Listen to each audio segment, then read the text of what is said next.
Welcome back to my channel. இன்றைக்கி North Indian special kadai paneer எப்படி பண்ணுறதுன்னு பார்த்துலாம் வாங்க.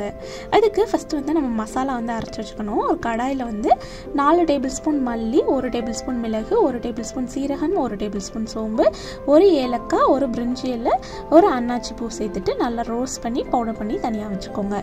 இப்போது அதே கடாயில் கொஞ்சமாக எண்ணெய் ஊற்றி இஞ்சி, பூண்டு, 1 பெரிய வெங்காயம், ஒரு 5-6 முந்திரி, 2 பச்சை மிளகாய், 1 பெரிய தக்காளியை சேர்த்து நல்லா வந்து வதக்கிக்கோங்க. அதை வந்து வதக்கி ஆற விட்டு அரைச்சி பேஸ்ட்டாக வச்சுக்கோங்க. இப்போ அதே கடாயில் கொஞ்சமாக பட்டர் விட்டுட்டு ஆனியன் வந்து க்யூபாக வந்து ஸ்லைஸ் பண்ணி வச்சுருக்கேன். அதையும் கேப்சிகமே வந்து ஒரு 30% மட்டும் குக் ஆனால் போதும், ஃபுல்லாக வந்து குக் ஆகிடக்கூடாது. ஸோ அந்தளவுக்கு சும்மா சாட்டே பண்ணி தனியாக வச்சுக்கோங்க. இப்போ அதே கடாயில் கொஞ்சமாக பட்டர் சேர்த்து நம்ம அரைச்சி வச்சிருந்தோம் இல்லையா பேஸ்ட்டை, அதை சேர்த்துட்டு நான் வந்து பட்டாணி வந்து சேர்த்துக்கிறேன். உங்கள்கிட்ட பட்டாணி இருந்தால் சேர்த்துக்கோங்க, இல்லைன்னா பரவாயில்ல.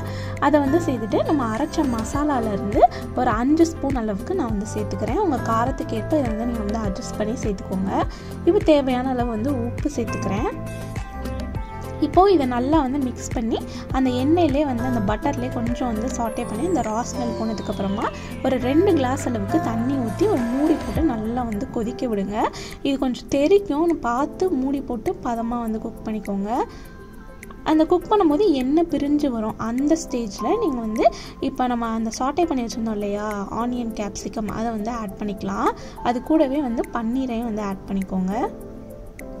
ஸோ இதை வந்து லைட்டாக வந்து மிக்ஸ் பண்ணுங்கள். பன்னீர் வந்து உடஞ்சிடக்கூடாது, அதனால சும்மா அந்த மசாலாவோட கோட் ஆகிற மாதிரி லைட்டாக மிக்ஸ் பண்ணி திரும்பியும் மூடி போட்டு ஒரு 5 மினிட்ஸுக்கு குக் பண்ணி எடுத்தீங்க அப்படின்னா நல்லா வந்து அந்த எண்ணெயெல்லாம் பிரிஞ்சு வந்துடும். இந்த ஸ்டேஜில் நம்ம கொஞ்சமாக மல்லி இலை தூவிட்டு கஸ்தூரி மேத்தி வந்து லைட்டாக வந்து கசக்கி வந்து போட்டுக்கோங்க. அது கண்டிப்பாக போடணும், அப்போ தான் இதோட டேஸ்ட்டே வந்து என்ஹான்ஸ் பண்ணி கொடுக்கும். லாஸ்ட்டாக வந்து ஃப்ரெஷ் க்ரீம் இருந்துச்சு அப்படின்னா வந்து சேர்த்துக்கோங்க, அப்படி இல்லைன்னா பரவாயில்ல. அவ்வளோதாங்க, சுட சுட நார்த் இந்தியன் ஸ்பெஷல் கடாய் பன்னீர் ரெடி. இதை வந்து நீங்கள் சுட சுட சர்வ் பண்ணுங்கள். இதே மாதிரி உங்களுக்கு நெக்ஸ்ட் வீடியோவில் அடுத்த ஸ்பெஷலான கண்டென்ட்டோட வந்து உங்களை மீட் பண்ணுறேன். தேங்க்ஸ் ஃபார் வாட்சிங்.